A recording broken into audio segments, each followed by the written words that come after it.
เมืองหลวงนำท่าจัดพิธีปล่อยปลาคืนสู่ธรรมศาสตร์ตอนเสาร์วันที่13กรกฎาคม2026อยู่ที่วังสงวนทางเรือบ้านคอนเมืองหลวงนำท่า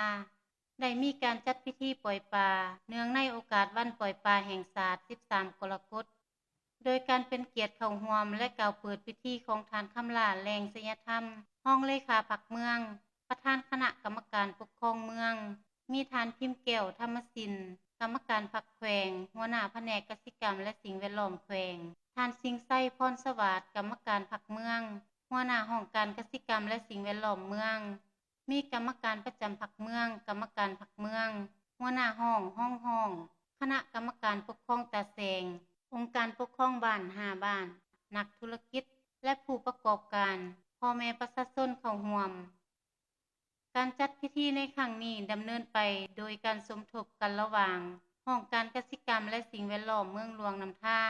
ร่วมกับคะแนนการที่เกี่ยวข้องและผู้ประกอบการต่างๆจุดประสงค์หลักแม่นเพื่อเป็นการปลูกจิตสำนึกให้สังคมรับรู้และเข้าใจ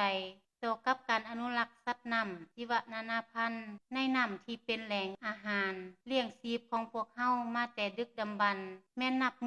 บมีจำนวนลดน้อยถอยลงไปตามจังหวะการขยายตัวของพลเมือง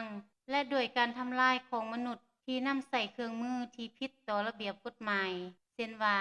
การหาปลาในยามผสมพันธุ์การปล่อยน้ำที่เป็นพิษลงสู่แม่น้ำลำธารทิ่มสิ่งเศษเรือ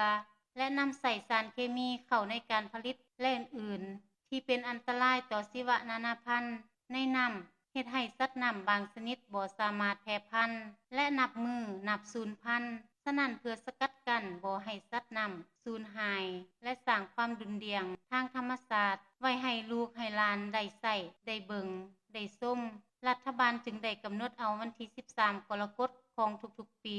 เป็นวันอนุรักษ์สัตว์น้ำสัตว์ป่าและวันปล่อยปลาแห่งชาติปลาที่นำมาปล่อยในครั้งนี้มีจำนวนทั้งหมด61,000 ตัวมีปลาปากและปลานิ่นซึ่งได้รับการประกอบส่วนและสนับสนุนจากภาคส่วนต่างๆดังนี้ท่านติงสร้างเซอร์ลินวงศ์ประกอบส่วนซื้อปลาปล่อยจำนวน